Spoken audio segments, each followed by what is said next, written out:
Esta conferência será gravada agora.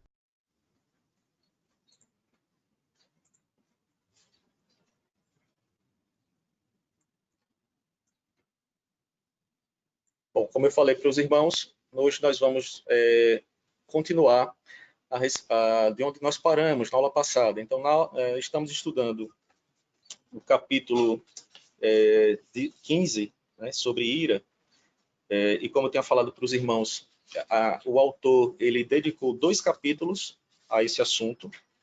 Então, nós vamos terminar o capítulo 15, que é esse que nós vamos ver agora, o finalmente dele, e depois a gente entra no capítulo 16.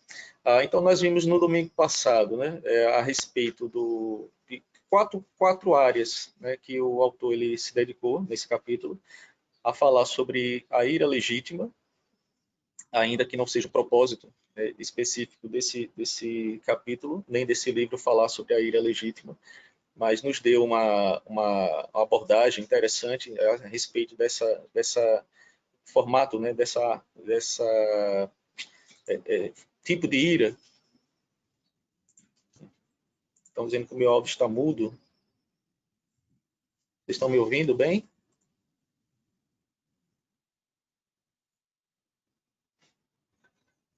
Alguém não está me ouvindo? Ou está tudo tranquilo? Vocês podem sinalizar, por favor?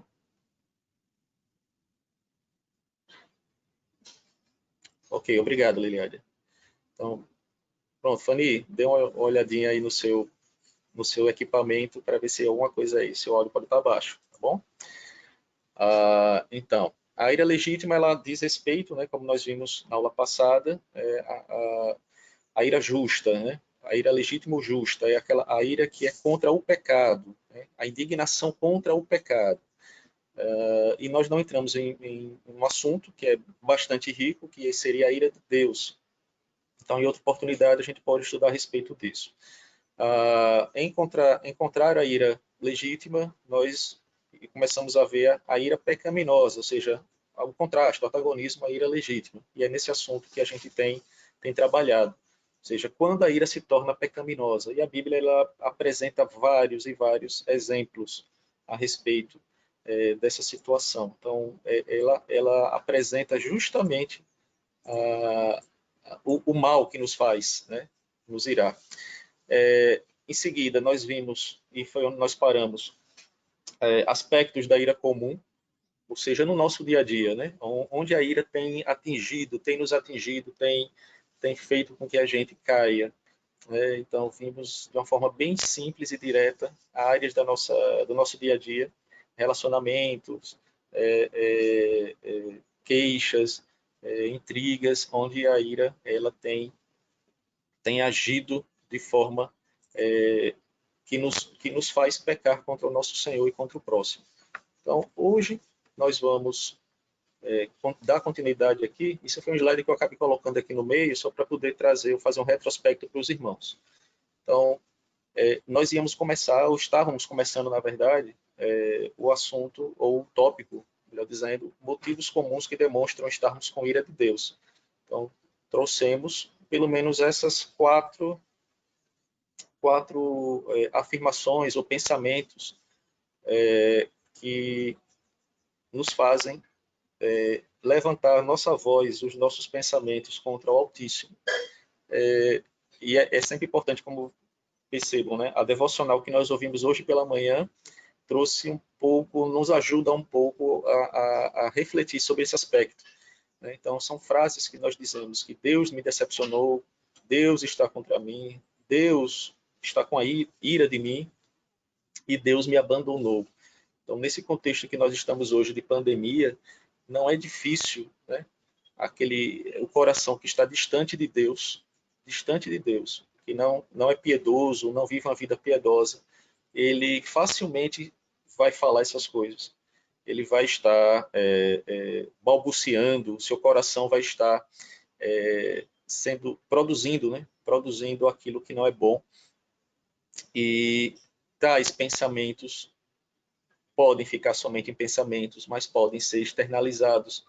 E isso é uma afronta, né? É uma afronta contra Deus. Eu recentemente, né, um algumas semanas atrás, conversava com um jovem e depois dele falar várias coisas a respeito da sua situação, primeira questão que eu fiz, primeira pergunta que eu fiz a ele foi: como é que está a sua vida devocional? Como está seu relacionamento com Deus? E a resposta, porque ele tinha falado, né, Deus havia me abandonado. Ele já estava longe de Deus há muito tempo. Não queria mais saber de Deus, mas queria uma solução para o seu status, para o seu estado atual, né, de desespero, de angústia, enfim. Mas a solução é sempre querer uma solução rápida, prática. Nunca é uma solução que é baseada na palavra do Senhor. Então, isso nos leva a, quando nós não temos firmeza na fé, como nós cantamos agora, onde é que nós colocamos a nossa fé, sempre vem essas questões, né? Deus não ouve as minhas orações, ele me abandonou, ele está irado contra mim. E aí nós levantamos a nossa voz, a nossa altivez, como setas, né, contra o nosso Deus, atirando setas para o alto. E essas setas, elas tendem a retornar. E aí vem uma pergunta, né? O autor sugere essa pergunta: é pecado ficar com ira de Deus? É pecado, né, ficarmos com ira do nosso Senhor? Se formos conversar com pessoas que são de, da prática da autoajuda ou do motivacionismo,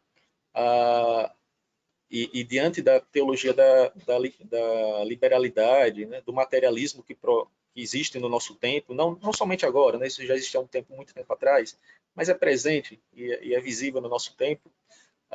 As pessoas vão dizer: não, primeiro porque Deus não existe, né?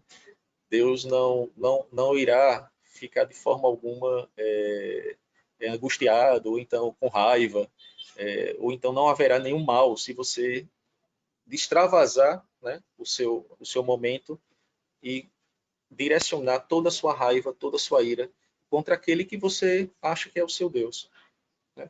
Então, essa vai ser a resposta que nós vamos ter de alguém que não crê no Senhor. Mas existe uma resposta, sim. Por que é pecado, né, ficar com ira de Deus? Né? Porque nunca é correto, né, ficarmos com ira de Deus. Primeiro porque a ira, como nós vimos na aula passada, ele acaba sendo um julgamento moral, né? Ou seja, alguém que fez algo contra mim, e aí eu me sinto prejudicado, seja isso de uma forma real ou imaginária da minha parte, seja, foi algo que de fato aconteceu comigo, ou foi algo que eu imagino que alguém falou a meu respeito, ou contra mim, ou me prejudicou de alguma forma, e aí eu faço um julgamento daquilo e contra-ataco, ou seja, tem uma reação iracunda. Então, ira, acaba sendo um julgamento moral. E no caso de Deus, quando nós nos iramos contra Deus, é acusá-lo de que ele fez alguma coisa errada contra mim. E nós sabemos que todas as coisas que o Senhor faz, elas são justas e perfeitas. Elas são revestidas da sua soberania. Ela é a razão do amor do Senhor em favor do seu povo. Assim como o pai que corrige um filho que está em falta, o Senhor, como Pai amoroso, ele nos corrige. Então, quando nós nos iramos contra Deus por qualquer situação terrena, deixa eu falar assim, que nos aconteça, isso é errado, é pecado, porque nós estamos acusando o próprio Deus que nos coloca em situações diversas para o nosso bem e para o louvor da sua glória. Nós estamos dizendo que Deus pecou contra nós. É o segundo ponto aí. É acusá-lo de pecar contra nós por abandono ou por nos tratar injustamente. Então, um coração irado contra Deus, ele está dizendo: o Senhor não me atende, o Senhor não faz aquilo que eu pedi, o Senhor não está ligando para mim. E aí nós colocamos Deus no banco dos réus, ou seja, Deus saiu do seu lugar de majestade e nós agora colocamos Deus como sendo alguém que precisa ser investigado, alguém que precisa ser julgado, alguém que precisa ser condenado por aquilo que eu acho que foi injusto, que ocorreu injustamente contra mim. Então, é muito perigoso quando a gente que está envolvido, né, nesses pensamentos humanistas, idealistas, de que nós temos que sermos satisfeitos, né? Ou seja, nossa vontade tem que ser satisfeita em qualquer situação, a qualquer tempo, nós temos a tendência, ou o perigo, melhor dizendo, de confrontar Deus nesses momentos de ira, né? Ou de raiva que nós temos. Em situações diversas, meus irmãos. A gente tem uma situação específica agora, que é a pandemia, ou seja, o foco muito hoje é saúde, mas você tem, além não só a saúde, você tem várias pessoas que perderam seus empregos e podem estar se queixando, né? Por que isso aconteceu comigo? Por que comigo, Senhor?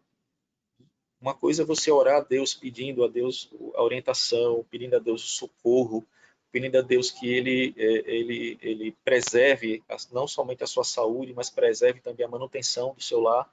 E Deus tem usado irmãos e irmãs, tem usado a igreja para nos acudir aqueles que precisam. A outra coisa é você colocar seus lábios, que já veio do seu coração apenas, seus lábios estão apenas arrotando aquilo que seu coração está cheio, e você descarregar toda essa sua ira diante daquele que nos providencia todas as coisas diariamente, diariamente. Então, é errado, é pecado nos irarmos contra Deus, sim. É pecado. É colocar o Senhor no banco dos réus, é acusá-lo de pecar contra nós. Olha só a blasfêmia. É colocar o Senhor no lugar que é nosso, no banco dos réus. É colocar o Senhor no nosso lugar. Consequência daquele que se ira contra Deus. São consequências claras. Sofre o dano pelo seu pecado. Esse é o primeiro ponto, né? Aquele que se ira contra Deus, ele vai sofrer a ira, vai sofrer o dano pelo seu pecado. Provérbio 19, versículo 19, nos esclarece, né? Além de outros textos, mas esse texto também ele é bastante rico. O homem de grande ira tem de sofrer o dano, porque se tu livrares, virás ainda a fazê-lo de novo. Então, aquele que foi prejudicado, ou seja, a sua ira trouxe um mal contra você, contra mim, é coisa certa. O dano será sofrido, né? Seja uma quebra brusca, repentina do relacionamento com o próximo, seja um dano material, seja um dano no seu trabalho, seja você tomou uma atitude totalmente desrespeitosa contra alguém, contra o seu chefe, enfim. E aí o dano sofreu. E aí a gente gosta de cheirar, né, ou chorar, né? Eu ia falar cheirar. Chorar o leite derramado, né? Tem essa expressão. Então, há um dano para aquele que não refreia a sua ira, aquele que não controla a sua ira, aquele que não tem domínio próprio. A Bíblia vai apresentar. O homem, ele precisa sofrer o seu dano, aquele que escorregou, né? Porque se tu livrares, Senhor, virás ainda a fazê-lo de novo. É uma forma de aprendermos. É a disciplina do Senhor. É a disciplina do Senhor quando ele nos paga, né? Ou quando nós pagamos o preço de termos cometido o pecado da ira. O pecado da ira. É confundido e alvo da ira de Deus, né? Aquele que se ira contra Deus, ele acaba sendo confundido pelo próprio Senhor, né? Salmo 2:5 diz: na sua ira, a seu tempo, lhes há de falar, e no seu furor os confundirá, né? Porque se levantam, né, os homens contra Deus. Na sua ira, o Senhor, a seu tempo, lhes há de falar com a sua palavra profética, com a sua palavra que é verdadeira, com a sua palavra que é justa, e apresenta a sua justiça. No furor de Deus, eles serão confundidos. Todos serão confundidos. Não saberão qual o caminho, não saberão qual a resposta, não saberão e não encontrarão mais resposta para a sua angústia. Serão confundidos. Aplicações, né, daquilo que nós estudamos a respeito da ira, né? Muitos cristãos, eles alimentam pensamentos e sentimentos negativos contra alguém que os desagradou. Isso é viver com ira. Então, a ira é muito mais do que uma impaciência, muito mais do que uma irritação. Nós vimos que a ira é um acumulado, né, de rancor, de ódio, de cólera, né, contra alguém. E é triste, tá, esse primeiro ponto aí, quando a gente colocou muitos cristãos alimentam pensamentos e sentimentos negativos. Seria comum que aí estivesse escrito ímpios alimentam pensamentos. Mas, infelizmente, isso tem acontecido nas igrejas, né? Você pode até dizer, mas nós somos pecadores. Sim, nós somos pecadores e continuamos ainda pecando, infelizmente. Mas nós não podemos deliberadamente, como nós ouvimos hoje pela manhã, viver como se não tivéssemos conhecido o sol da justiça, não tivéssemos conhecido aquele que morreu pelos nossos pecados. Então, pense e reflita se você é uma pessoa que vive constantemente atribulada, né? A ira ela rodeia o seu ser, ela percorre o seu ser. Você é uma pessoa que tem um pavio, um temperamento muito, mas extremamente curto, ao ponto de ter sentimentos, pensamentos, né, negativos contra alguém. E eu falo aqui alguém que é seu próximo, seja a sua família de sangue, a sua família biológica, mas especificamente a sua família na fé, corpo, membros do mesmo corpo, e que permanecem, né, com esse sentimento de dizer, eu não quero mais olhar para a cara de Giovanni, né? Giovanni olhou torto para mim e eu começo a alimentar aquele sentimento de que alguma coisa aconteceu, ou então que Giovanni tenha falado alguma coisa, né, para mim diretamente ou sobre mim a terceiros, e ao invés da gente utilizar os passos bíblicos, a gente alimenta pensamentos e sentimentos negativos contra essa ou qualquer pessoa do nosso círculo, né, de convívio. Isso é conviver com a ira.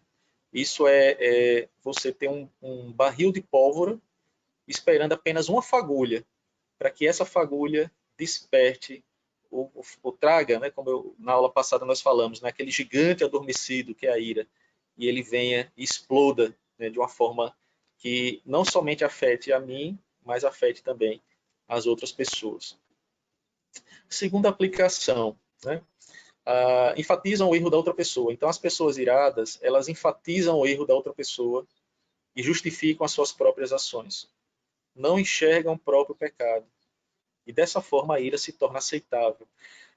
Isso é típico, né, de alguém que não aceita receber uma advertência, uma exortação em amor, uma demonstração bíblica. Ela jamais enxerga o seu erro, né, sempre. Né? Então, vou usar de novo aqui o exemplo, viu, Giovanni? Usar o exemplo novamente. Então, não fui eu que fiz nada de errado. Né? O problema não sou eu, o problema está na outra pessoa. O problema sempre está na outra pessoa. Né? O iracundo ele não se preocupa em semear paz. O iracundo ele se preocupa em que sua moral, né, o seu nome, ele seja preservado, né, que a sua vida seja restabelecida, né, que o seu dano seja reparado. Essa é a principal razão do iracundo em não querer buscar perdoar e ser perdoado. Por quê? Porque ele sempre vai enfatizar que a outra pessoa está errada. Isso, infelizmente, acontece dentro das casas, né? Os cônjuges, quando ao invés de conversarem sobre determinada situação que trouxe um desgaste, há sempre uma acusação, né? Ou, como já estudamos na classe de casais, há uma guerra de palavras. Há uma guerra de palavras. Porque eu sempre quero ter razão em detrimento à justificativa do outro. Né? E isso nós vimos um pouco quando nós estudamos sobre egoísmo. Eu, em primeiro lugar. Eu sou o centro. As outras pessoas precisam me servir. E não é isso que nós vemos e lemos na Escritura a respeito do nosso Mestre, quando ele veio servir. E o maior exemplo de servidão, não somente quando ele se entregou na cruz, mas um exemplo prático que Cristo deu aos seus discípulos, foi lavando os pés dos seus discípulos. Aquilo era uma prática das mais humilhantes e serviçais do seu tempo. E Cristo, mesmo assim, fez para demonstrar, né, o seu papel de servo, em detrimento, né, do orgulho das pessoas. Terceiro ponto aqui, que nós podemos, terceiro e quarto, já cliquei duas vezes aqui. devemos reconhecer a nossa ira como pecado, seja ocasional ou frequente, e arrependido suplicar o perdão de Deus. O que significaria isso? Eu posso não ser uma pessoa iracunda, ou seja, não viver, né, como o item 1, né, seja uma pessoa que está sempre alimentando esse sentimento. Mas eu posso ser uma pessoa pacífica, mas algo me aconteceu de forma que naquele momento eu não tive domínio. Então, ela pode ser ocasional, ou é uma ira frequente, mas a primeira coisa que nós temos que reconhecer é não justificar a nossa ira para que nós tenhamos o nosso nome reparado, né?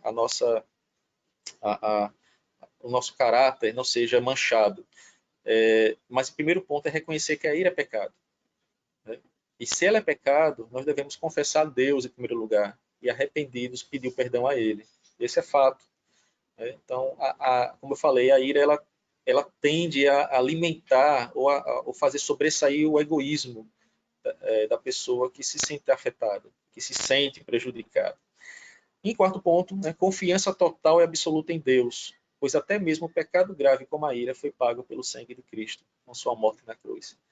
Então, meus irmãos, se você é uma pessoa que tem na sua necessaire, né, que leva coisas e outras coisas guardadas para onde você vai, a ira faz parte desses ingredientes, desses itens.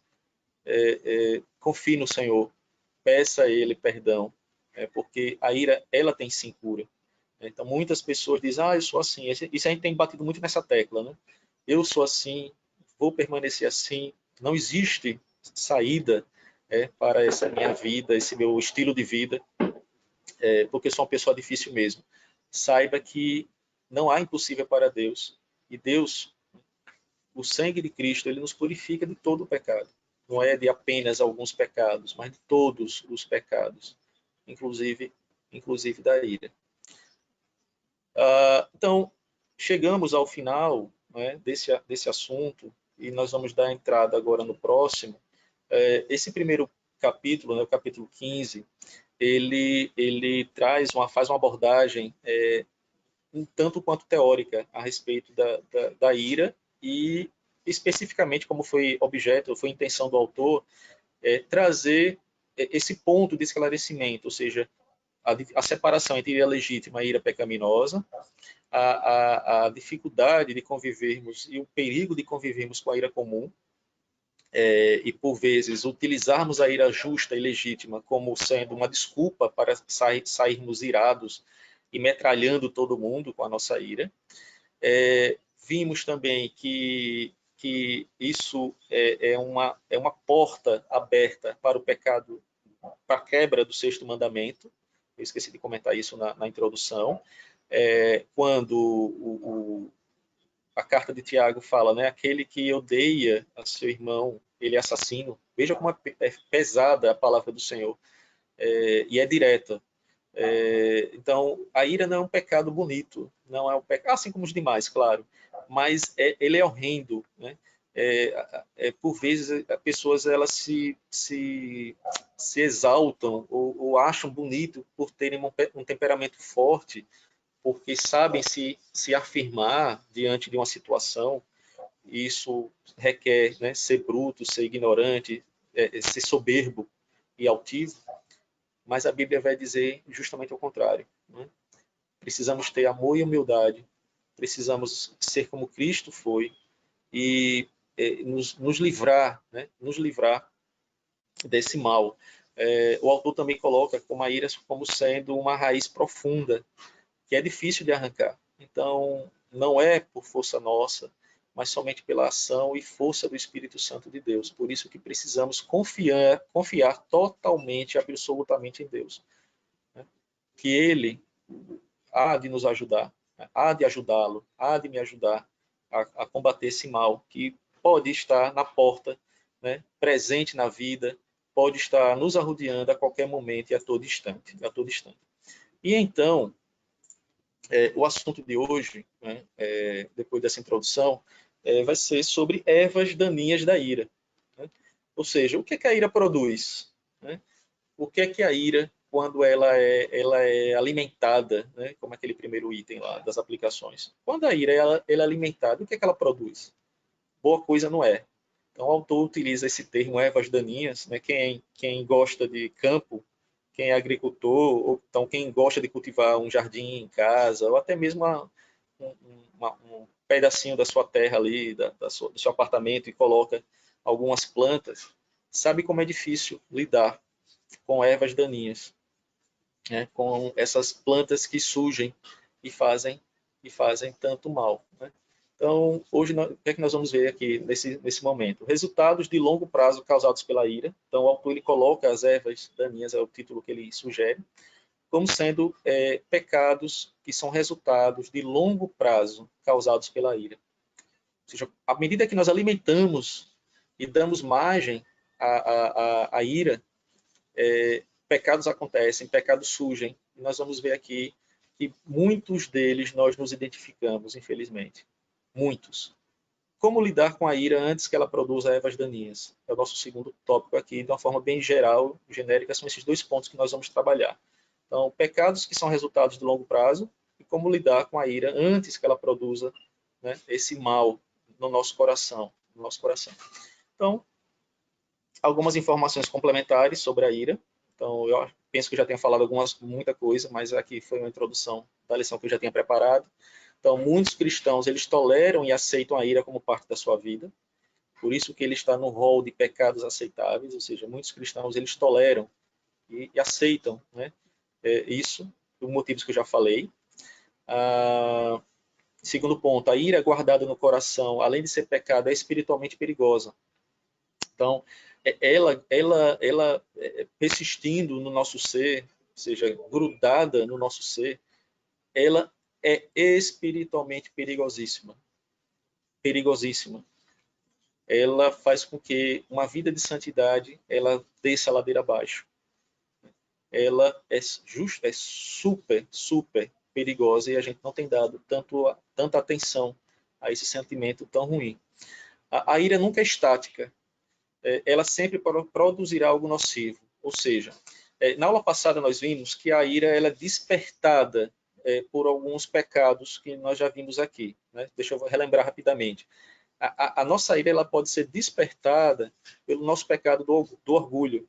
Ou seja, eu não aceito que ninguém fale comigo desse jeito. E aí eu me torno uma pessoa irada e as consequências nós vamos ver. Eu não aceito, eu sou assim mesmo, enfim. Então a ira ela é sempre despertada. Uma vez que ela é despertada, ela não fica somente nela. Ela produz coisas. Ela produz as ervas daninhas. Então ela é estática, ela nunca fica satisfeita em apenas chegar no estágio dela. Ela sempre produzirá algo nocivo. Ela sempre produzirá outros pecados, outros cenários. Quarto ponto, a ira está incluída na lista de pecados repugnantes, conforme 2 Coríntios capítulo 12, versículo 20. Nós vamos ler daqui a pouquinho. A ira está incluída, então, na lista de pecados repugnantes. Por fim, a palavra de Deus não é complacente com a ira. A palavra de Deus não alisa, não passa a mão na cabeça da ira. Antes, ordena que ela seja eliminada da nossa vida, conforme Efésios 4:31, Colossenses capítulo 3, versículo 8. Então, vamos aqui para frente. Primeiro texto que nós vamos ler aí, 2 Coríntios 12, versículo 20. Temo, pois, que indo ter convosco não vos encontre na forma em que vos quero. Paulo falando à igreja de Coríntios. E que também vós me acheis diferente do que esperáveis, e que haja entre vós contendas, invejas, iras, porfias, detrações, intrigas, orgulho e tumultos. Então, a ira, ela é algo que é combatido pela palavra do Senhor, foi combatida pelos apóstolos, e infelizmente é algo que é presente no nosso coração. Efésios 4:31, longe de vós toda amargura e cólera e ira e gritaria e blasfêmias e bem assim toda malícia. Então Paulo escrevendo à igreja de Éfeso foi direto ao ponto, né? longe de vós. E o texto anterior nós vamos usar lá no final, né? Não deixe o sol, né, se pôr sobre vossa ira, mas longe de vós toda amargura, cólera e ira, elas sejam, né, sejam distanciados de vós, sejam afastados de vós, não façam parte da vossa vida. O texto de Colossenses 3:8, agora, porém, despojai-vos, ou seja, largai fora, né? Pegue isso como um monturo de despojo e jogue fora. Despojai-vos igualmente de tudo isto: ira, indignação, maldade, maledicência, linguagem obscena do vosso falar. Então, não são sentimentos que devem ser preservados, não devem ser sentimentos que devem ser usados como vanglória, né, de todos nós, mas é algo que precisa ser combatido, a ira, ela faz parte da nossa natureza pecaminosa, decaída, depravada, mas isso não significa que nós devamos aceitá-la. Então, a orientação da palavra do Senhor é: despojem-se disso, lancem fora tudo isso, fique longe de vós tudo isso. Né? E nós vamos ver por que a palavra do Senhor ela orienta isso. Né? Então, a erva daninha, para quem gosta, é o homem do campo, né? O que é uma erva daninha? É o termo utilizado para descrever uma planta que nasce espontaneamente em local e momento indesejado, começando a competir por luz, espaço e nutrientes e prejudicam o desenvolvimento do cultivo planejado, podendo interferir negativamente na agricultura. Então, vejam, o que é que a erva daninha faz? Né? O que é que uma erva ela faz? Ela cresce em local em um momento que não é desejado, ela prejudica o desenvolvimento, ela interfere negativamente. Vejam se isso daí não é o que acontece, como nós vamos ver aqui, com as consequências de uma vida irada. Né? Eu não sou experto, né? Não sou esperto, não tenho expertise em agricultura, né? Então eu só li a respeito dessa primeira erva daninha conhecida, que é a apaga-fogo, e ela é interessante. Ela é uma erva que cresce, né, nas plantações, vegetações, e ela evita que nas queimadas propositais, né, para poder tratar o solo, o fogo se propague. Ou seja, ela tem uma particularidade nessa erva que ela evita que o fogo pegue no solo, que faça o trabalho pelo qual o fogo foi posto naquele local, no canavial, enfim, em outra cultura que precisa o solo ser queimado, ser tratado. Vejam o trabalho que dá para tratar, né, tais ervas no mundo da agricultura. Né? É difícil, é difícil. Então, isso é só uma introdução para entendermos por que é que podemos utilizar, né? Ou seja, usar esse termo erva daninha para tratar dos assuntos que nós vamos ver agora a partir de então. Então, ervas daninhas da ira, né? Resultados de longo prazo causados pela ira. O primeiro pecado que nós vamos ver aqui, que é produzido pela ira, é o ressentimento. Esse é o primeiro pecado que o autor nos apresenta, e eu vou ser bem direto, para a gente não perder muito tempo. Ressentimento e é uma ira guardada no peito. É a ira absolvida. É aquela situação em que a pessoa ela é como se fosse um vulcão que está em erupção, mas ainda não, está prestes a sofrer erupção, mas a sua ebulição ainda está dentro do seu coração, dentro do seu peito. Ele não botou para fora ainda tal sentimento, né? Ele brota no coração da pessoa que foi maltratada, faltou o DAI, me perdoe, e acha que não pode fazer nada a respeito. Então, trazendo aqui alguns exemplos práticos, para a gente não ficar só na teoria. Um funcionário que foi injustiçado pelo patrão ou chefe, né? Ou seja, quem nunca passou por isso? Teve aquele chefe bruto, ou aquele professor, né, na escola ou na faculdade, e age com um imperativo, age com uma prepotência tamanha, e você foi injustiçado, ou de forma real ou imaginária. Vamos sempre pensar nisso, né? Pelo patrão ou chefe. que isso pode produzir, sim, ressentimento. Ou seja, o ressentimento é aquela ira que está sendo armazenada. Isso é muito do perfil, né, daqueles que gostam de filme de thriller ou de filme me ajuda aí, suspense, né? Aquela pessoa que era calada, né? E era pacata e de repente, né, faz alguma coisa extravagante ou até mesmo prejudicial à vida de alguém, né? Outro ponto aí, um outro exemplo, o cônjuge que foi oprimido ou humilhado por seu parceiro. E aí, em tais situações, não há uma reação, né, imediata, não há uma briga, não há um embate ou correto, não há um diálogo, né, para poder resolver a situação, mas um dos cônjuges ele fica com aquele ressentimento guardado, fica com aquela ira guardada. É o que a gente gosta de chamar, né, guardou no baú, né, das memórias ruins. E naquele dia, no dia que acontecer alguma coisa pior, toda aquela memória ruim ela vai ser exposta e o estrago vai ser muito maior. Mas o ressentimento, de uma forma bem direta, é aquele sentimento que você, meu irmão, que eu, por vezes, não tratamos a situação como biblicamente é orientado, isso nós vimos na aula passada, de se aproximar, de conversar, de buscar o entendimento, mas nós preferimos o silêncio e guardar isso no nosso peito. O segundo pecado, apresentado como é uma erva, né, que brota do terreno de uma forma abrupta por conta da ira, é a amargura. E o autor, só abrindo parênteses aqui, né, ele coloca até da seguinte forma: eu não trouxe aqui conceitos literais, mas conceitos do contexto, né, de como se apresenta o pecado. A amargura, então, ela é entendida como um ressentimento que se transformou em animosidade contínua. Então, pensa a seguinte situação, né?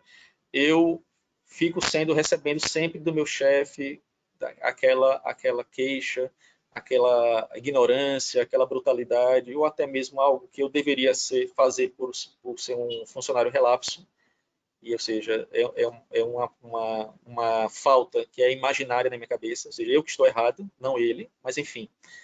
E eu começo agora a reagir, né? Começo a botar para fora aquilo que estava apenas como ressentimento, apenas guardado no meu coração, que somente eu e Deus sabia que aquilo existia.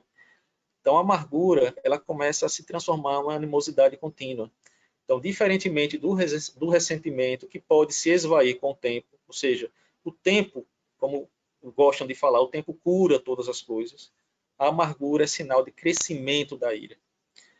Uma pessoa amarga é uma pessoa que não tratou a ira, é uma pessoa que não tratou o problema, é uma pessoa que permanece alimentando continuamente aquele sentimento ruim. Então, ele é sinal de crescimento da ira. Uma pessoa amargurada, ela é quase sempre, né? Ela sempre apresenta uma reação, perdão, a amargura é quase sempre uma reação de longo prazo a um erro real imaginário de alguém contra mim. Ou seja, a amargura ela não aparece de imediato. A tendência da amargura é ela vir com o tempo. Aquilo que não foi resolvido, aquilo que não foi tratado, aquilo que não foi percebido, aquilo que não foi colocado na mesa, aquilo que não foi solicitado o perdão ou perdoar, isso se torna amargura, né? Ao invés da busca pela solução da questão, a pessoa deixa o ressentimento inflamar e este se transforma, portanto, em amargura. É o acúmulo, de ressentimentos. Isso, infelizmente, meus irmãos, vai ter uma verdade aqui que eu vou precisar contar para os irmãos, não é segredo para ninguém, né? Quase sempre acontece entre pessoas que deveriam se amar. A amargura, ela quase sempre acontece entre pessoas que deveriam se amar. Membros da mesma família, membros da família de Cristo. Lembre-se que nós estamos aqui estudando, portanto, para cristãos, né, para membros da nossa igreja, de outros irmãos que porventura queiram participar. Sejam sinceros com o coração de vocês, com a vida de vocês, e vejam se isso não é verdade. Quase sempre acontece entre pessoas que deveriam se amar. E quando a amargura ela cresce, ela traz as consequências, traz o dano, né? Um dos danos é o divórcio, no caso dos cônjuges, né? Pessoas que não conseguiram resolver um problema lá atrás. Tornou-se ressentimento, do ressentimento tornou-se amargura. E isso daí traz as consequências, né? As consequências. Então, alguns exemplos aqui básicos, né? Um filho que fica amargurado porque alimenta a ideia de que seus pais amam mais a seu irmão do que a ele, né? Então, famílias que têm bastante filhos, né? E aí isso pode até ser verdade, ou seja, os pais podem apresentar, de fato, essa inclinação, mas também pode ser uma coisa imaginada da sua cabeça, né? E, portanto, isso começa a crescer, ou seja, você começa a ficar um filho rebelde, né? Ou então não tão amoroso, ou não ama mais os seus pais como antigamente. Então, veja a produção de um coração amargo, como é nociva, né? Eu não vejo mais meus pais como quando eu era uma criança. Eu percebo que meus pais dão mais atenção a fulano do que a Beltrano, do que a mim. Isso é um exemplo do laço da família, né? Parentes que ficam amargurados em razão de uma disputa judicial pela herança recebida. Isso é terrível, né? Parentes que deixam de se falar, brigam até judicialmente por conta da herança, né? Isso aí você vê casos fora e dentro da igreja, né? Casos fora da igreja tem casos famosos, como aquele agora do ano passado, né? Daquele apresentador Hugo Liberato, que foi ele faleceu e ser enterrado, as disputas judiciais já começaram a aparecer. E está terrível essa situação. Vejam como é perigosíssimo. Irmãos em Cristo que sinalizam que se perdoaram, mas não suportam um ao outro. Demonstram, portanto, que nunca houve perdão. Irmãos em Cristo que sinalizam que se perdoaram, mas não suportam um ao outro. Esse foi até uma das indagações, né, conversas que nós tivemos na aula passada a respeito desse ponto, né, e foi bem colocado pelo presbítero Fortunato sobre a necessidade do perdão. E o perdão ele tem que ser autêntico. Não existe o perdão de boca, né, falar por falar. Isso nós vamos ver um pouco mais à frente. Mas esse ponto é só para apresentar para os irmãos o que é que a amargura ela produz de uma forma prática. A gente aqui, a ideia da gente aqui nesses ensinos é tornar prático tudo aquilo que a gente está estudando. Então, a amargura produz isso, ou seja, uma falsidade, né? Uma falsidade de você, com os lábios, né? Falar que perdoou alguém e, portanto, não o fez. São pequenos exemplos, os irmãos pensem em N exemplos aí que a amargura pode trazer e prejudica, claro, o nosso relacionamento, em primeiro lugar com Deus, mas como o próprio Senhor nos determina, né? Amar a Deus sobre todas as coisas, né? Com toda a sua força, de toda a sua alma, e ao próximo como a nós mesmos. Então é o mandamento do Senhor. Então a vida amarga, ela não produz amor ao próximo, né? Uma pessoa amargurada, ela não ama completamente, ela não ama de verdade, ela não ama verdadeiramente, ela sempre vai estar naqueles dois pilares, ou duas características que eu apresentei. Ou o seu orgulho está sendo afetado, ou o seu egoísmo, né? Egoísmo e orgulho são as fagulhas, né, que fazem com que a pólvora que estava adormecida, ela se apresente. Então, infelizmente, é um sentimento frequente na igreja do Senhor, né? A amargura, ela infelizmente é um sentimento frequente. Como nós vemos irmãos que não conseguem, né, subir ou andar mais um degrau em direção à santidade por conta da amargura. Algo que é para a gente pensar, confessar esse pecado ao nosso Deus, chorar por eles, né? Chorar em razão da existência deles no nosso coração. Um terceiro ponto, o terceiro pecado, a terceira erva apresentada pelo autor é inimizade e hostilidade. Né? Inimizade e hostilidade. Vejam a crescente, né, ou seja, começamos com ressentimento, fomos para a amargura. A amargura, por vezes, ela não se apresenta externamente, e aí chegamos na inimizade, que denota um nível mais elevado de má vontade ou animosidade do que o produzido pela amargura. Ou seja, a inimizade ela já começa a externalizar de uma forma mais notável, né, aquilo que começou apenas como ressentimento. Ela piorou o grau, ela aumentou um grau. Eu já passo a dizer assim, eu não sou amigo daquela pessoa, eu não sou nem irmão dele em Cristo, eu não o considero como irmão em Cristo. Tamanha a aversão que eu tenho àquela pessoa. Tamanha a aversão.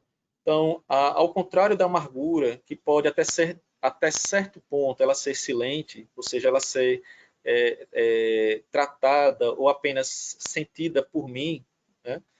A inimizade ou hostilidade ela se mostra de uma forma aberta. Ela se torna notável, como eu falei, ela interfere nos relacionamentos.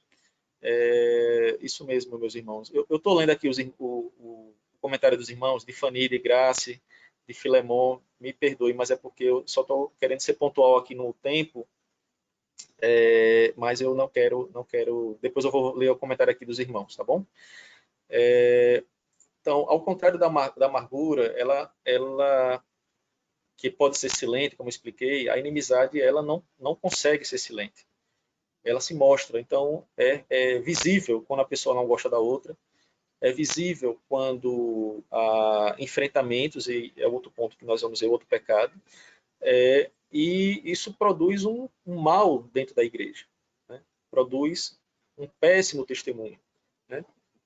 Um dos exemplos aqui da inimizade ou hostilidade é alguém, né, ou seja, você que foi injuriado ou se acha que foi prejudicado pelo pecado de alguém contra você. Né? Então, notem que a gente está sob a perspectiva daquela pessoa que está irada e não da perspectiva daquela pessoa que pecou contra você, ou você imagina que pecou. Então, qual é a sua ação? Né? Ou seja, alguém falou contra mim, alguém falou mal de mim, e aí, para eu retribuir o mal com o mal, eu começo a denegrir a imagem dessa pessoa. É um exemplo. Então, apresenta o grau, ou seja, eu já cheguei no grau de inimizade. Saiu da esfera pessoal e eu começo agora a agir de uma forma aberta. E começo a falar mal daquela pessoa para outras pessoas. Com qual finalidade? Ganhar adeptos à minha verdade, prejudicar outra pessoa, em uma balança, ver quem ganha, quem está certo ou está errado, eu ter testemunhas a meu favor. Enfim, olha o mal que isso causa. Por isso que o nome Eva Daninha, o título eu achei fantástico. Ressentimento, amargura, inimizade, hostilidade. Quarto ponto aqui, né, o ódio. Isso daqui é perverso. Né? Eu já não apenas não suporto, eu tenho ódio daquela pessoa. Né? Furor contra alguém, sentimento de profunda inimizade. Se ela entrar por essa porta, eu saio pela outra. Se ela estiver nessa calçada, eu atravesso a rua. Eu não vou falar aqui, não é nossa proposta, falar sobre o que tem acontecido no nosso país. Né? Tem muito se falado sobre ódio, discurso de ódio, etc. O nosso propósito aqui é aquilo que a ira está produzindo, ou seja, a escalada de pecados, né? Ressentimento, amargura, inimizade, ao ponto de externalizarmos em formato de ódio. E a Bíblia, então, ela nos apresenta, né, dois exemplos aqui para a gente poder se situar. A Bíblia nos mostra isso.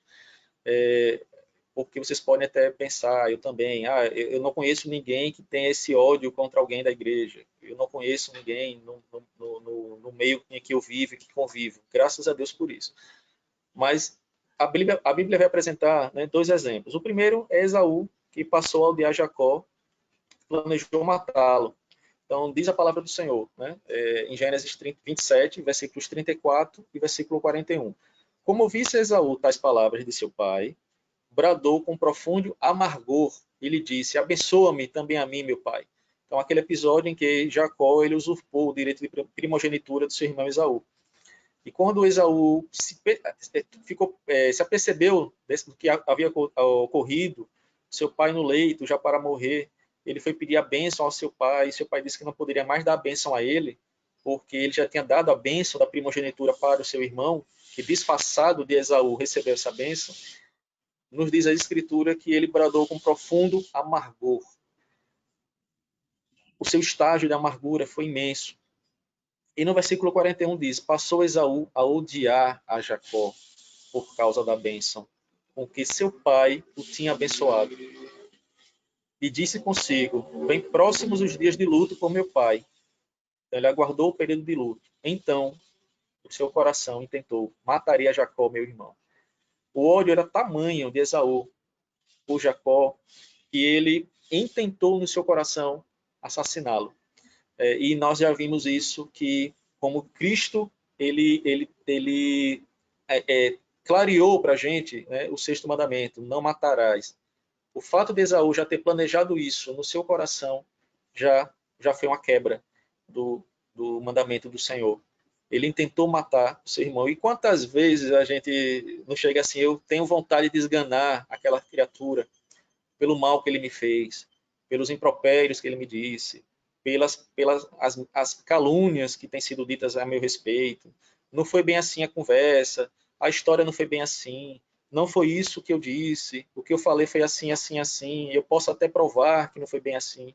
Ou então, não, foi isso mesmo que eu falei e eu não arredo o pé da minha posição.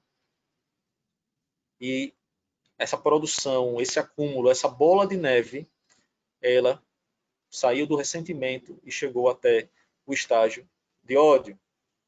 Um outro exemplo da palavra do Senhor é a vida de José. Os irmãos de José temeram que ele os odiasse. Ou seja, já lá no final, ou seja, José já tinha sido vendido como escravo, já tinha passado aquele período todo, ele já estava como governador do Egito, ele reencontrou seus irmãos, pediu para que seus irmãos voltassem à terra de Canaã e trouxessem o seu pai de volta, trouxessem o seu pai, melhor dizendo, para o Egito, para que ele cuidasse da sua família. E os irmãos então chegam nesse ponto, vendo os irmãos de José que seu pai já era morto, né? Seu pai já tinha morrido, ou seja, após Jacó morrer, eles disseram: é o caso de José nos perseguir e nos retribuir certamente o mal todo que lhe fizemos.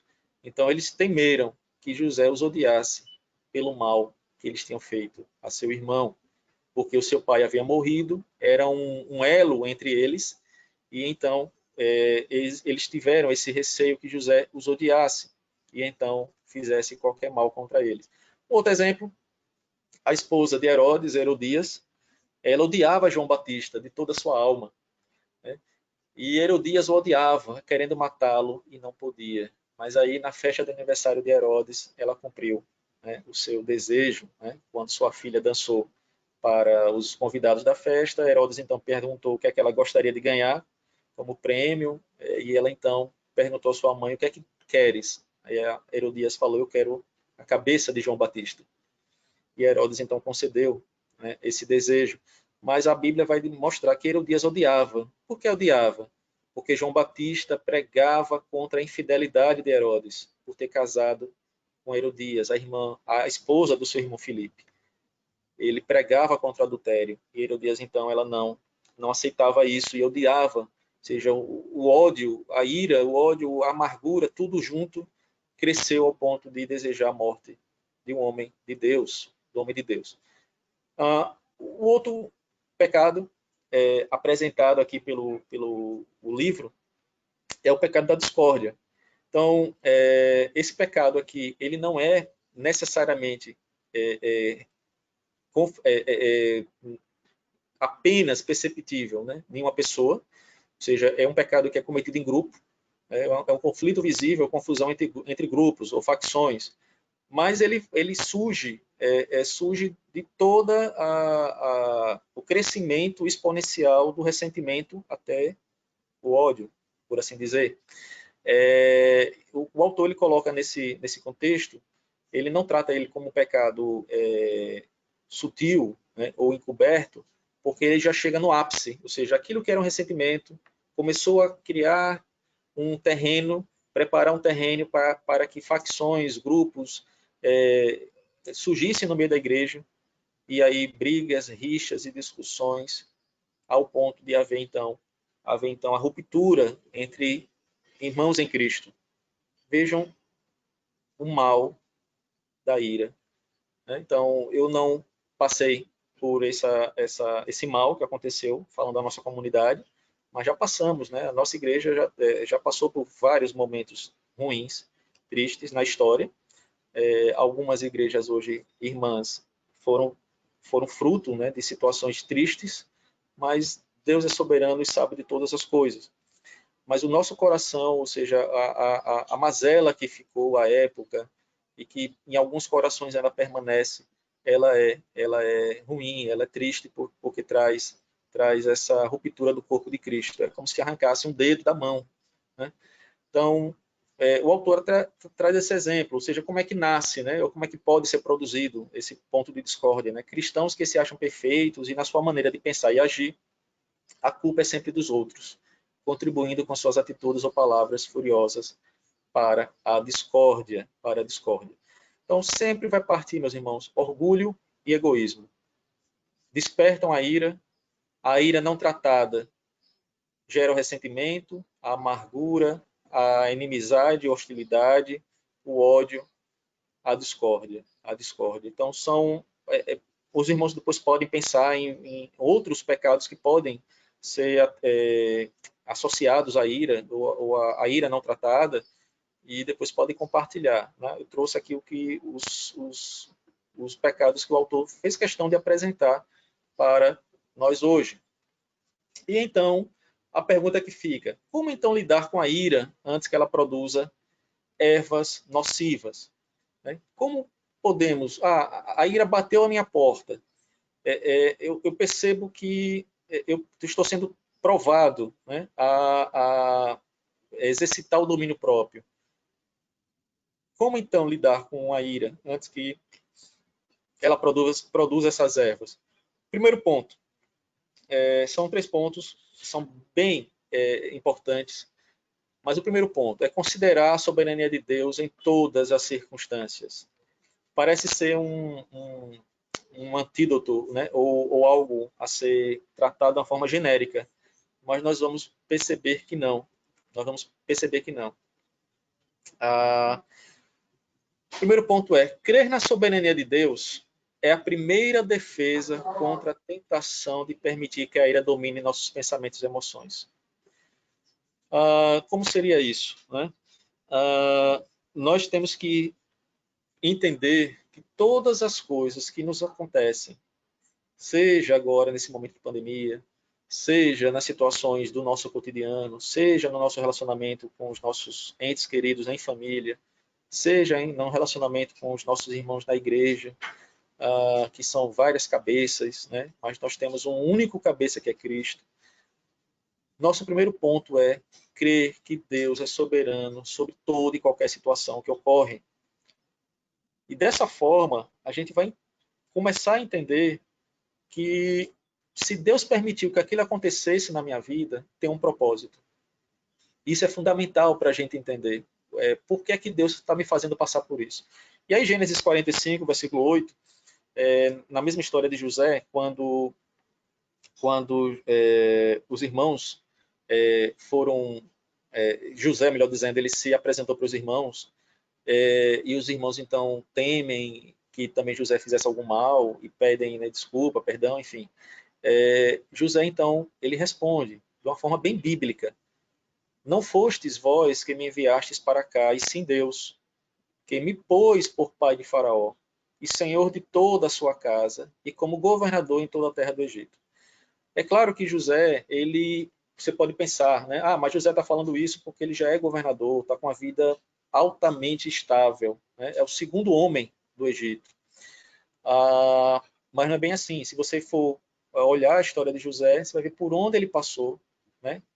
Na casa, escravo na casa de Potifar, tentado pela esposa de Potifar, preso injustamente, e aí ele poderia se irar contra toda e qualquer situação que estivesse passando, mas José ele não pecou em nenhum momento, né? Não cometeu, ele não deixou com que a ira ela se acendesse no seu coração. Ele entendeu em todo o tempo que a mão do Senhor estava presente na sua vida, em todo o tempo. E ele foi usado por Deus. Ele abençoou a casa de Potifar. Ele foi um bom servo enquanto estava preso. E Deus o colocou no lugar de exaltação, o exaltou com um propósito, não exaltar José por exaltar, mas com o propósito de preservar a vida do seu povo. Então, a soberania de Deus, ela é perfeita e é evidentemente que por vezes nós não enxergamos essas respostas de imediato, ou talvez nem enxerguemos na nossa vida. As gerações que nos acompanham, ou as futuras gerações, podem olhar para o que aconteceu e perceber. Foi por isso que fulano aconteceu isso com ele, para que essa outra coisa acontecesse. Agora eu entendi o motivo. Talvez a gente não perceba isso, nem vai entender. Mas se nós confiamos naquilo que cantamos, que lemos, que declaramos, que Deus é soberano em todas as circunstâncias, Ele também é soberano quando permite que certas coisas nos ocorram para nos provar e nos moldar ao caráter do Senhor Jesus. O segundo ponto, ainda está no primeiro, me perdoem. Então, Deus, na sua soberania, permite que passemos por situações adversas, como eu falei, com o intuito de nos moldar ao caráter de Cristo, ou nos preparar para tarefas maiores. Ele sempre vai fazer isso. Gênesis 50, 20, vós, na verdade, José ainda falando, intentaste o mal contra mim, porém Deus o tornou em bem, para fazer como vedes agora, que se conserve muita gente em vida. Então, a percepção, o entendimento de José, claro que dado pelo Espírito Santo que habitava no seu coração e que habita no nosso, faz com que reflitamos e tenhamos freio naquilo que nós intentamos a fazer de ruim. Né? Então, a primeira coisa que nós devemos fazer é confiar na soberania do nosso Deus. Essa é a primeira coisa. Segundo ponto, devemos pedir a Deus que nos capacite a crescer em amor. Esse é o segundo ponto. E foi um ponto até que o presbítero Kleber tocou na aula passada. Amor é fundamental para que vençamos esse pecado da ira. Soberania de Deus, que pedir a Deus que nos capacite a crescer em amor. Né? O amor nos capacita a ignorar um monte de atitudes erradas de outras pessoas. Isso aqui parece ser utópico, meus irmãos, mas não é.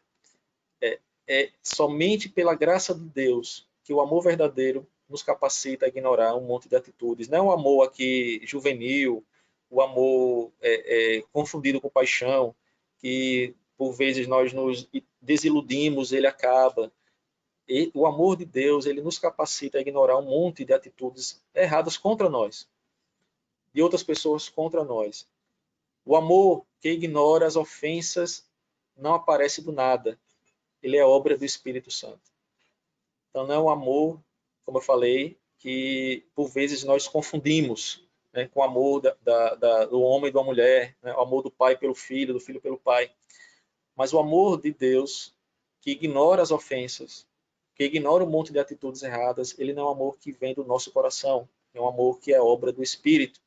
Portanto, essa fórmula, ela só é vivenciada, vivida, presenciada, degustada por aqueles que vivem dependentes do Espírito Santo, na dependência completa do Espírito Santo. 1 Pedro, capítulo 4, versículo 8, o apóstolo diz assim, falando à igreja que estava dispersa. Não era a igreja que estava confortável na sua casa.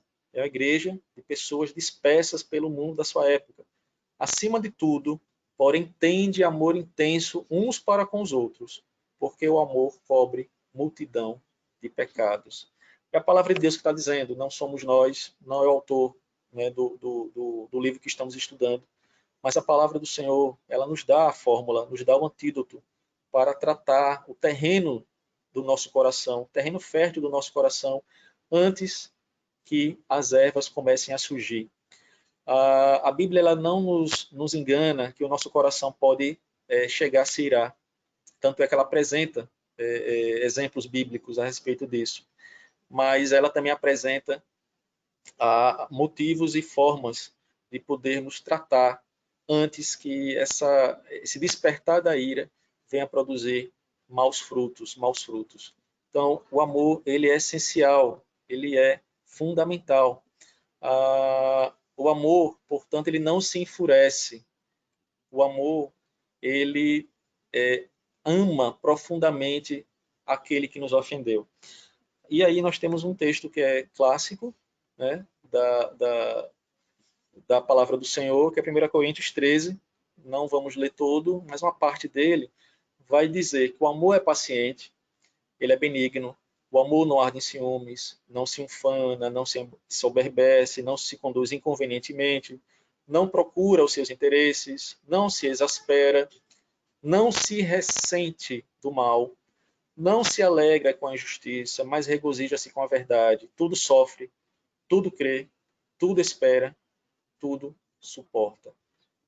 Se os irmãos perguntarem, então qual é a fórmula para, qual um versículo bíblico, melhor dizendo, para que meu coração se acalme em momento que eu estou irado? 1 Coríntios 13, 4 a 7. Ame. O Senhor Jesus mandou que a gente amasse os nossos próprios inimigos. Isso é bíblico, não é uma opção que a gente deva negociar com Cristo. E a fórmula é o amor de Deus, que ele não se ressente, ou seja, aquilo que nós vimos, o ressentimento é produzido quando a ira não é tratada. Mas se nós tratamos esse primeiro fagulha de ira, amando aquele que nos ofendeu, não se enfurecendo, tendo reações conflitantes, nós conseguiremos, em Cristo, fazer com que essas coisas elas passem e sejam resolvidas. E aí tem uma palavra forte, né, para aqueles que pensam assim que não é bem assim, isso aí não pode acontecer, isso não acontece comigo. 1 João 4,20, ele nos diz, se alguém disser, amo a Deus de todo o coração, de todas as minhas forças, e odiar seu irmão, é mentiroso. Pois alguém que não ama seu irmão, a quem vê, não pode amar a Deus, a quem não vê. E não precisa explicar muito quem é o pai, né? Quem é o pai da mentira, né? Quem é o pai da mentira. O amor, ele vai, como o presbítero Kleber colocou aí, né? ele apresenta, ou ele se apresenta, né, como sendo o amadurecimento de todos aqueles frutos do Espírito que nós vemos lá em Gálatas. Ele é amadurecimento de uma vida cristã, quando nós nos moldamos dia após dia, ou perseguimos dia após dia o caráter de Cristo, viver como Cristo viveu, sermos imitadores de Cristo. Isso vai fazer com que a gente coloque em prática o amor que é apresentado nas Escrituras. Ah, mas é difícil. Não estou dizendo que é fácil. Eu estou dizendo que na dependência do Espírito Santo, colocando diante de Deus, diante de Cristo Jesus, as nossas angústias, as nossas inquietações, o Senhor, ele pega o nosso fardo pesado e nos concede um fardo leve. Ele leva conosco, ele nos leva, ele está sempre conosco. E isso, meus irmãos, é regozijante. É você dormir e acordar pensando que aquilo já foi resolvido, porque a paz de Cristo, que excede todo e qualquer entendimento, ela está no seu coração. Então a gente às vezes usa esse versículo, né, que a paz de Cristo, que excede todo entendimento, e a gente não coloca, não consegue, não se apropria dele. A gente espera sempre, e aí vem o egoísmo de novo, a gente espera sempre que a outra pessoa tome a iniciativa de vir me pedir perdão, e eu tenho, e só eu perdoando é que isso vai ser resolvido. O amor, ele não se ressente do mal. Ele tudo sofre, ele tudo suporta. E aquele que odeia seu irmão, como nós vimos na aula passada, na passagem da carta da Epístola de Tiago, aquele que odeia seu irmão é assassino. João está dizendo agora que aquele que odeia seu irmão, ele é mentiroso também. Porque ele diz que ama a Deus, a quem ele não vê. E ele não ama seu irmão a quem vê. A quem seus olhos, eles podem ver, abraçar, apertar a mão, chorar junto, conversar, olho a olho. Isso é muito sério. Isso é muito sério. Terceiro ponto. É preciso aprender a perdoar como Deus nos tem perdoado. Digitei rápido, faltou como. É preciso aprender a perdoar como Deus nos tem perdoado. E eu me lembrei das questões da aula passada, né, sobre o Pai Nosso. Né, como é que nós devemos perdoar, como Deus nos tem perdoado. E aí o autor ele vai trazer uma parábola que é bastante conhecida dos irmãos. Eu já vou trazer aqui o resumo dela. Né, é a parábola do rei, né, daquele que perdoou a dívida do seu servo, e o servo, em seguida, não perdoou uma pequena dívida do seu conservo. Então, a dívida moral dos nossos erros, das palavras infames e das atitudes contra nós, ou seja, a dívida que alguém tem contra nós, nada é comparada à nossa dívida moral e espiritual com Deus. Esse é um ponto que a gente precisa refletir constantemente. Segundo ponto, a base para perdoarmos uns aos outros é a enormidade do perdão que Deus nos ofereceu. Então, quando você estiver inquieto e pensar que você não, o seu irmão não é digno do seu perdão, lembre-se que nós não éramos dignos do perdão de Deus. Quando você tiver com seu coração altivo e dizer o seguinte no seu coração: eu não vou perdoar porque ele falou mal de mim, ou falou mal do meu esposo, da minha esposa, eu não vou perdoá-lo porque ele é uma cabeça dura. Lembre-se que perdão não é uma opção em primeiro lugar. E segundo, a nossa dívida com Deus, ela é impagável. É impagável. E mesmo assim, o perdão de Deus, ele foi realizado. Ele foi realizado. Então, portanto, a base para perdoarmos alguém, meus irmãos, não é se eu vou me sentir bem, não é se a ofensa que meu irmão fez, ela é pior ou melhor do que outras que eu já recebi. Ah, eu não vou perdoar ele não, porque a ofensa que ele me fez é muito grave. A que meu irmãozinho fez a semana passada foi coisa simples, por isso eu vou perdoar. Não se trata disso. Se trata de que a nossa dívida com o Senhor, ela é impagável, assim como aquele servo com o seu Senhor. E aí, Mateus 18, versículo 21 e 22, ele nos apresenta a seguinte verdade. Então Pedro, aproximando-se, lhe perguntou, após Cristo ter contado essa parábola que nós vamos ver no slide seguinte: Senhor, até quantas vezes meu irmão pecará contra mim que eu lhe perdoe? Até 7 vezes? E aí Cristo responde, não te digo que até 7 vezes, mas até 70 vezes 7. Cristo aqui, em hipótese alguma, está dizendo que a gente deve perdoar apenas 49 vezes, mas perdoar quantas vezes nós formos ofendidos. Porque não se trata da quantidade, se trata de que nós fomos perdoados por Deus pelas nossas ofensas. E aí o texto de Mateus 18, versículo 23 ao 35, eu não vou ler o texto todo, ele é longo, os irmãos podem ler em casa, mas eu queria só destacar essas partes que estão em negrito. Né? Trata, como expliquei para os irmãos, de um rei que veio resolver ajustar suas contas com seus servos, e um deles devia uma dívida impagável. Né? E o Senhor, então, depois que aquele servo pediu perdão, pediu clemência, compaixão do seu Senhor, diz a palavra do Senhor, e o Senhor daquele servo, compadecendo-se, mandou-o embora e perdoou-lhe a dívida. Passo seguinte, esse mesmo servo que foi perdoado encontrou com um servo que tinha uma dívida muito, mas muito menor. E diz a palavra do Senhor, ele, entretanto, não quis perdoar. Antes, indo-se, lançou na prisão ou no cárcere até que saudasse a dívida. Conclusão, o Senhor soube da situação e sentenciou o primeiro servo, servo malvado, perdoei-te aquela dívida toda, porque me suplicaste. Não devias tu igualmente compadecer-te do teu conservo, como também eu me compadeci de ti? Só a título de curiosidade, né? O primeiro servo devia 10 mil talentos. 10 mil talentos calculados pela época que Jerry ele escreveu o livro, ele equivalia a 200 mil anos de trabalho.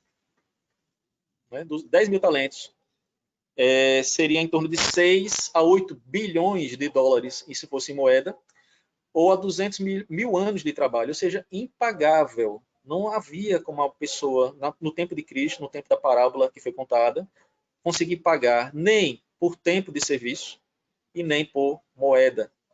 Já o segundo servo, ele devia 100 denários, ou, fazendo uma conversão para o dólar da época que o livro foi escrito, em torno de 10 mil dólares, ou 4 meses de trabalho. Ou seja, a segunda dívida era pagável, ainda com certo sacrifício. Já a primeira não.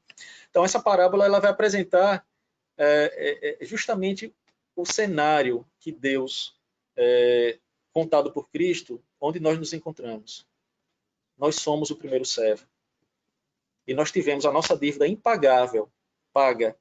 E uma coisa que não é contada muitas das vezes, né, quando a gente estuda essa palavra, essa parábola, o rei ele teve prejuízo quando ele perdoou o primeiro servo.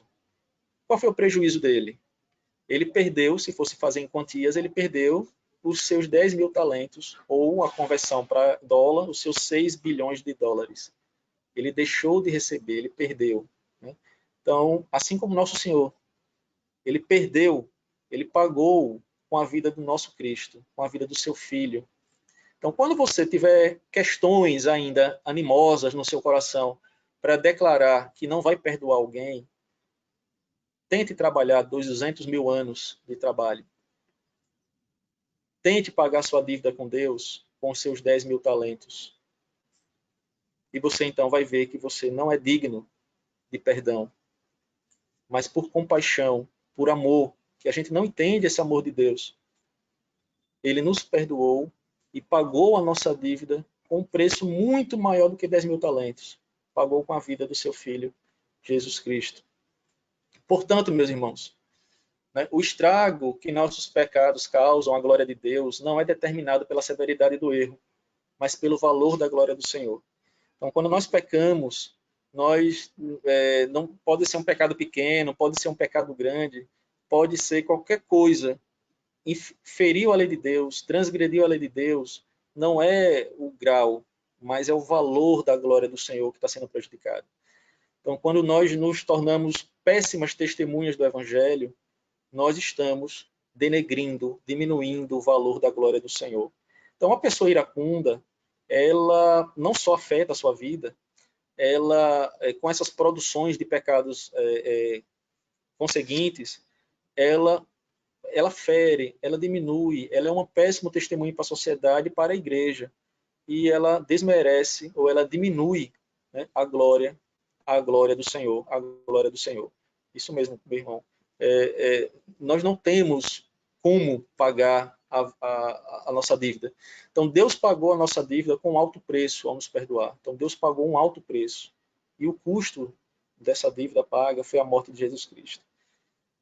Então, não foi porque alguém pisou na minha unha, e aí, porque ele pisou na minha unha, eu derrubei a bandeja de prato, e aí sujou toda a mesa. Ou então, o jantar que eu fiz na minha casa para receber meus irmãos, a minha esposa queimou o frango, queimou o peru de Natal, e aí, enfim, isso tudo é irrelevante quando a gente, com sinceridade, olha para a base da nossa salvação, para a base do nosso perdão.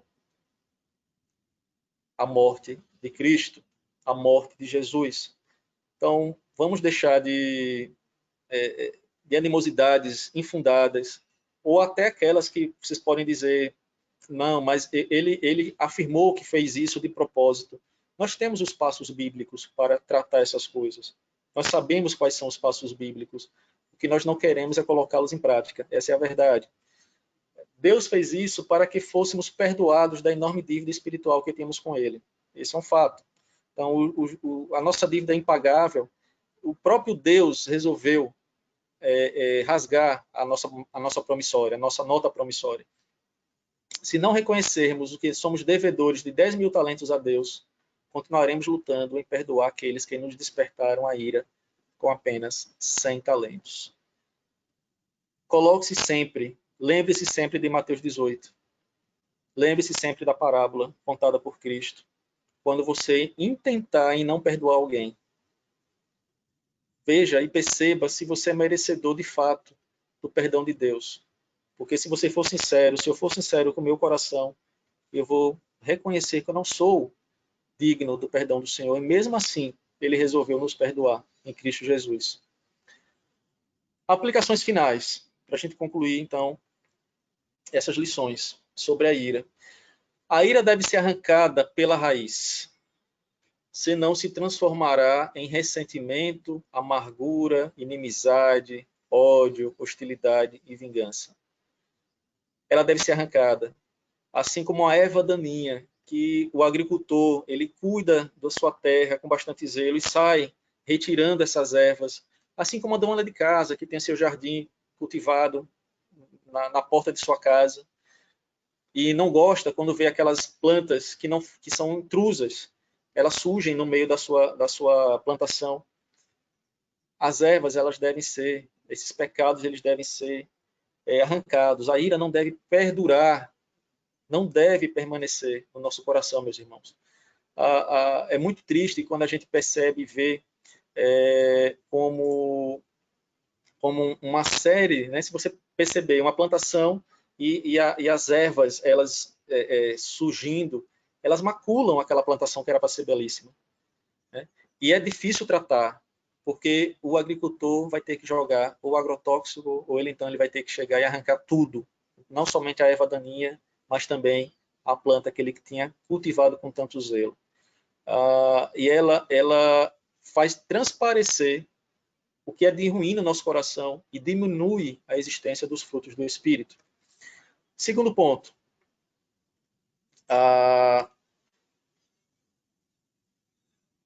muito de nossa ira não é resultado de injustiças contra nós.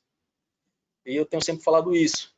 Então, ela nem sempre é resultado do que sofremos, mas é uma manifestação do nosso próprio orgulho e egoísmo. Quantas pessoas não foram injustiçadas? Se a gente pegar os pais da igreja, os primeiros mártires, se pegarmos os nossos irmãos que estão sofrendo agora ameaças de morte, sendo presos, enjaulados, cerceados da sua liberdade de cultuar a Deus. Se formos pensar nisso tudo, eles teriam mais direito de se irar do que nós que estamos aqui em nossas casas apaneladas. Mas como o nosso orgulho e egoísmo ele tende a surgir, né, porque ele vive passeando no nosso coração, a ira ela se apresenta quando nós somos injuriados e falam coisas contra nós. E o Senhor nos adverte, né? Quando vos injuriardes e falarem coisas contra vós, saiba antes que eles falaram isso antes a respeito de Cristo e mataram o nosso mestre. Quanto mais farão isso conosco. Então, olhe para a Bíblia e veja, leia a Bíblia e perceba as verdades que são escritas na palavra do Senhor. E tenhamos sempre em mente os três princípios apresentados, melhor dizendo. Crença na soberania de Deus, primeiro ponto que nós vimos. Busca incessante pela prática do amor fraternal. 1 João 3,18. Eu quero ler isso com os irmãos. 1 João 3,18. Primeira epístola, primeira carta de João, versículo 3, ou capítulo 3, versículo 18, diz assim, 3,18, a respeito da busca incessante pela prática do amor fraternal. Filhinhos, não amemos de palavra, nem de língua, mas de fato e de verdade. Então, o amor fraternal, ele não pode ser praticado na teoria. Não existe, na verdade, né? Seria uma aberração. Uma teoria e prática, sem prática, né? Então, precisa ser praticado.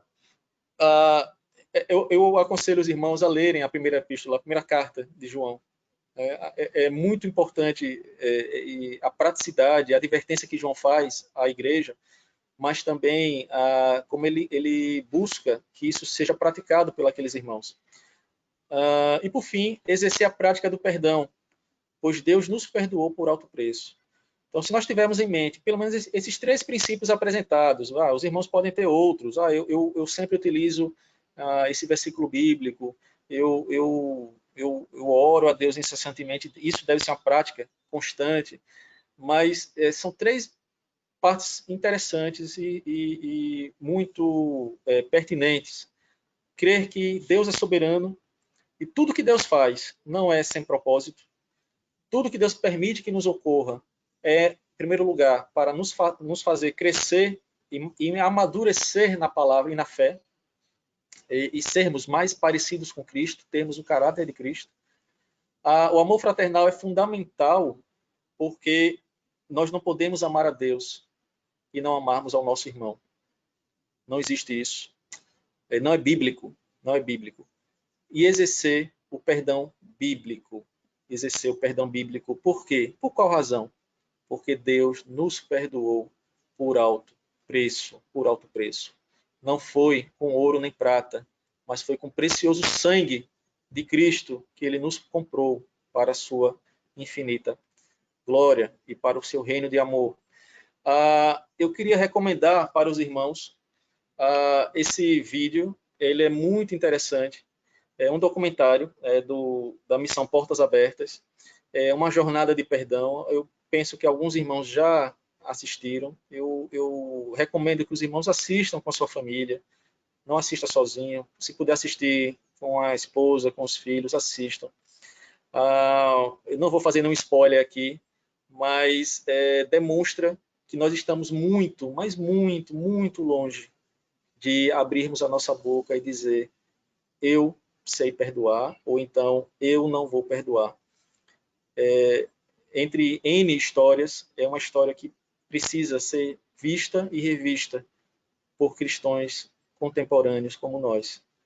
Tá bom? Então, é um vídeo que eu recomendo. Eu vou botar depois lá no grupo, mas o link está aí. Quem quiser tirar print da tela e depois assistir, basta botar o endereço no seu navegador. Uma jornada de perdão. É um documentário da missão Portas Abertas. E, por fim, recomendar aqui alguns livros que foram... Um foi alvo, né, daquilo que nós comentamos na aula passada, e 2, para quem quiser se aprofundar mais no assunto sobre a ira de Deus. O primeiro é Ira, Arrancando o Mal pela Raiz, do Dr. Robert Jones. Ele é um livro que se complementa a esse livro que nós estamos estudando sobre esse assunto. Então, você vai ter um conteúdo aí muito mais denso e rico a respeito do assunto. O segundo livro, que é bastante conhecido, é um livro que, na verdade, é um sermão do reverendo Jonathan Edwards, Pecadores nas Mãos de um Deus Irado. Tem em várias livrarias eletrônicas, em vários sites, então vocês podem achar esse livro facilmente. É bem interessante e é um livro escrito, né, um sermão dado por um servo fiel do nosso Deus. E o terceiro é um livro recente, escrito por Jadson Tagino e Rodrigo Caeté, se não me engano, são nordestinos, eles são cearenses, salvo engano, ou eu acho que são paraibanos. Pregadores nas mãos de um Deus irado. Pregadores nas mãos de um Deus irado. É um livro que é baseado no livro de Jonathan Edwards. Então, são 3 livros que a gente indica para quem quiser se aprofundar mais nesse assunto. Meus irmãos, então, nesse momento, nós concluímos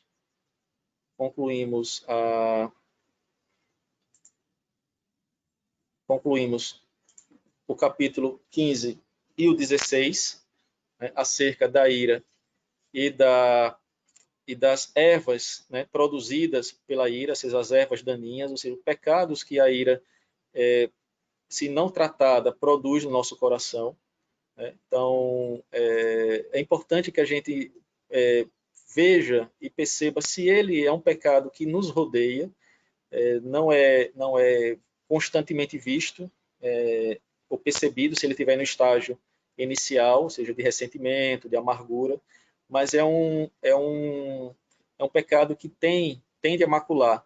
Como nós falamos no início, é um pecado que não está longe ou fora do arraial cristão. Infelizmente, muitos cristãos, eles convivem com essa ira ressentida no coração, podendo tornar-se uma amargura e, infelizmente, chega ao grau de inimizade. Mas o principal a Bíblia, ela não esconde como é o nosso coração.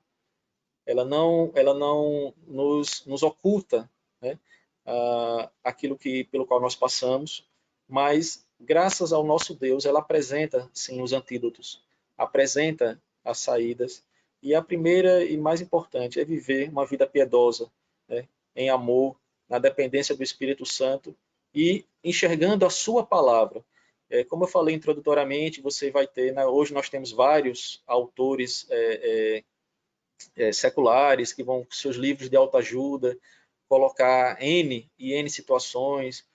Alguns vão confrontar dizendo que você deve extravasar de fato a sua ira, enfim. Mas isso não é bíblico.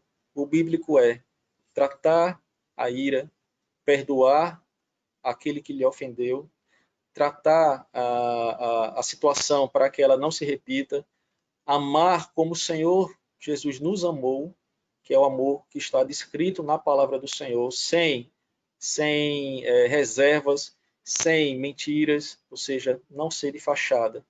Isso tudo são os remédios.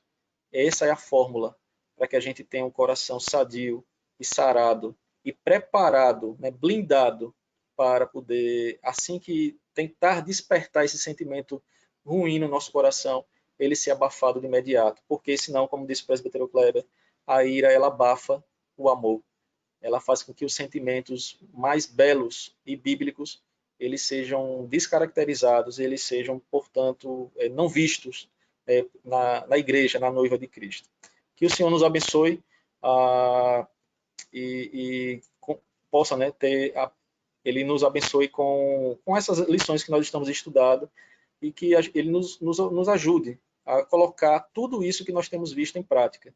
A nossa intenção jamais é que isso fique na teoria, meus irmãos. Então, é um dever de casa para mim, é um dever de casa para toda a igreja, para que exercite, deixe o Espírito, permita que o Espírito Santo ele haja na sua vida e você perceba. Como é que eu sei que o Espírito está agindo na minha vida? Quem é que nunca percebeu naquele momento que ia falar alguma besteira, ia revidar de alguma forma e teve o seu temperamento amansado e travou a sua língua, segurou a sua língua? Isso é ação do Espírito. Não é ele sussurrando ou falando com áudio no seu ouvido, mas é ele agindo na sua vida, fazendo com que você amadureça como servo de Cristo. Tá bom? Senhor nos abençoe. Dou a palavra para os irmãos que queiram comentar alguma coisa. Fiquem à vontade.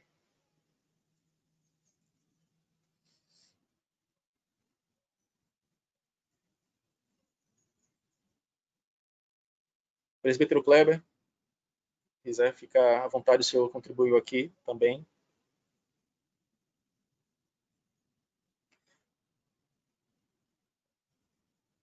Está sem áudio.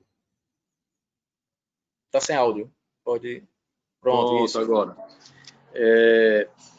Apenas ressaltar o seguinte, que as ervas daninhas, como num jardim, a gente pode não dar muita importância, mas se você não cuidar, ela sufoca a planta, ela vai tirar a essência, o vigor, ou ela vai sugar aquilo que vai alimentar a planta. A erva toma da planta. E quando você menos percebe, a sua planta pode morrer. Não é uma simbologia, vamos dizer, a gente analisando ao pé da letra a simbologia da ira e seus frutos na vida do cristão. É o próprio desafio da vida cristã, é esse. Superar essa tendência natural da gente ser iracundo em coisas pequenas ou em coisas grandes. Deixar que sobressaia o nosso pecado, orgulho, vaidade, sobre as coisas e sobre os dons que o Senhor já nos deu através do Espírito. Né? É só isso. Sim, sim, senhor.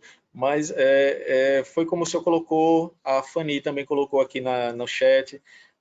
Eu acho é bem interessante porque assim a erva daninha ela surge constantemente, né, de um terreno. Então a ilustração feita ela é pertinente porque esses pecados eles estão constantemente nos cercando e eles devem ser constantemente combatidos.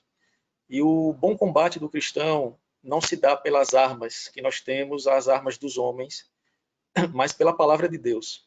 Então é a palavra de Deus que vai nos proteger, né? É a armadura de Deus que vai nos blindar. É uma luta constante e diária. Não há relaxamento. Nós temos que estar ativos, constantemente atentos e prontos, né, para combater o bom combate.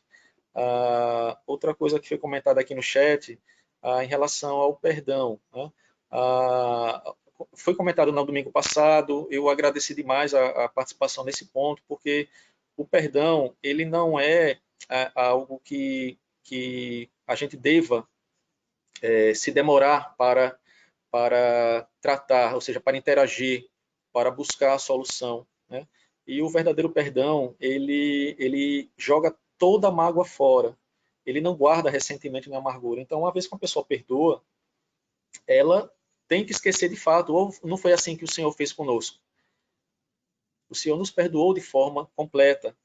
Nós não precisamos fazer mais nenhum sacrifício para que a nossa salvação ela seja garantida, já foi garantida pelo sangue de Cristo. Então, esse é o perdão eterno. Então, quando existe um relacionamento que precisa ser tratado por perdão, as duas partes, biblicamente, têm que agir biblicamente. Esse é o fundamental e o ideal.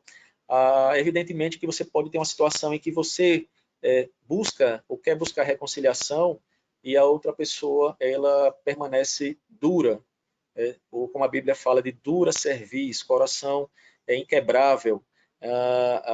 Nessa situação, se você de fato perdoou, o perdão foi dado. Você fez a sua parte, o perdão foi dado. Aí colocou aqui no grupo, né? Mas isso aí pode fazer com que é melhor que as pessoas não se aproximem. Isso está errado. Se você estiver dentro da igreja, dentro do mesmo corpo, né, de Cristo, e o perdão foi algo que foi exercitado, tudo isso foi jogado para trás. Se há ainda ressentimento, amargura, não houve perdão. Não houve perdão. Foi de fachada. Então, uma vez que você perdoa, você não há nenhum problema em você gostar ou querer novamente se aproximar de alguém. Né? Então, a gente tem muito milindre em não querer fazer a nossa parte, porque a outra pessoa pode não querer fazer também. Isso não é o que a Bíblia nos ensina. Né? A Bíblia nos manda, e Cristo fez isso, né? Pregou em todas as áreas, para todas as pessoas. Existe, evidentemente, aquela situação que é mais radical, ou chega no ponto, como o Senhor orientou seus discípulos, seus apóstolos no futuro. Mas, no momento, ele estava instruindo seus discípulos. Se ele for pregar em uma cidade, e aquela cidade não atender ou não recebeu o evangelho, não jogue pérolas aos porcos, sacode a poeira das sandálias. Mas isso não tem a ver com perdão, tem a ver com o anúncio do evangelho. Né? Foi anunciado o evangelho para uma determinada região que não quis receber, foi avesso ao evangelho. O exercício do perdão, meus irmãos, é constante, ele deve ser praticado e deve nos trazer paz, não deve nos trazer dúvida. Então, eu recomendo, mais uma vez, que os irmãos assistam o documentário, uma jornada de perdão, Portas Abertas. Quem não conseguiu capturar o link, é só colocar lá no YouTube, está disponível. E vejam, tá? É bastante emocionante e envergonha a todos nós. Nos envergonhe. Bom, eu agradeço a participação dos irmãos. Mais uma vez, Presbítero Kleber, Marcos Lemos e Dulce, sua família, Flavinha, Cristina, Dona Bruneilda, aqui conosco hoje, Priscila, Grace, Fanny, William, Liliária Barreto, sua família, Professor Márcio, Emily, Caio, Jonathan, Beatriz Torres, sua família, Rebeca, Joseane, Matheus Felipe, o casal Caiane, Nathalie e Afonso, Julie, um abraço para os seus pais, minha irmã. Filemon, Simone, seus meninos, orando por Samuelzinho, tá? Que Deus preserve a vida e a saúde do nosso pequeno Samuel, para ele continuar sendo esse menino ativo. Né? Sabrine, irmã Sabrine, Alain, Adriana, Estezinha, Thalita, Isabelle, Breno, Dádiva e toda a sua família. Bom, eu solicito aqui que pedir ao meu irmão Filemon que, por gentileza, abra o seu áudio e nos eleve a Deus em oração, Filemon, encerrando assim a aula de hoje.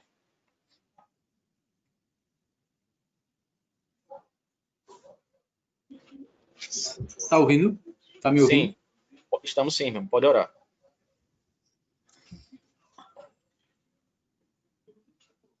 Santo Deus e Pai, nesse instante, somos gratos a Ti, porque o Senhor é bom, a Sua misericórdia dura para sempre, e de geração em geração a Sua fidelidade, porque o Senhor é o Deus da providência, é o Senhor quem nos sustenta, é o Senhor quem nos enriquece, é o Senhor quem nos empobrece, é o Senhor quem nos aperfeiçoa, é o Senhor quem nos disciplina, é o Senhor quem nos ama, é o Senhor quem nos salvou. Queremos agradecer, Senhor, por este canal de bênção, porque a nossa igreja se utiliza dele, tem proclamado o Evangelho puro e simples do nosso Senhor Jesus Cristo. Perdoa, Senhor, os nossos pecados e fortalece a nossa fé, a nossa confiança no Senhor nestes momentos difíceis que estamos passando, que o mundo está passando. Socorra, Senhor, a todos aqueles que nesse instante, Senhor, neste mundo todo, estão lutando contra a morte. Livra-os da morte, Senhor. Fortalece-lhes o corpo. Conforta, Senhor, todos aqueles que nesse instante estão sofrendo, Senhor, pela perda de seus entes queridos. Conforta-os, Senhor. Abençoa meu filho, fortalece ele. E nós louvamos e exaltamos ao Senhor, que o Senhor é bom, a sua misericórdia dura para sempre, e de geração em geração a sua fidelidade. Em nome do Senhor Jesus. Amém. Amém, amém e amém. O Senhor, pois, nos abençoe, nos guarde, nos veja e nos guarde enquanto estivermos ainda separados. Que o Senhor nos proteja e que continuemos orando para que esses tempos sejam abreviados e possamos em breve, de uma forma segura, de uma forma ordeira, retornarmos, né, à nossa congregação para vermos, falarmos e em breve abraçarmos uns aos outros, pois esse é a vida cristã, né? Com alegria e com bastante fé naquele que nos salvou. Que o Senhor nos abençoe. Amém.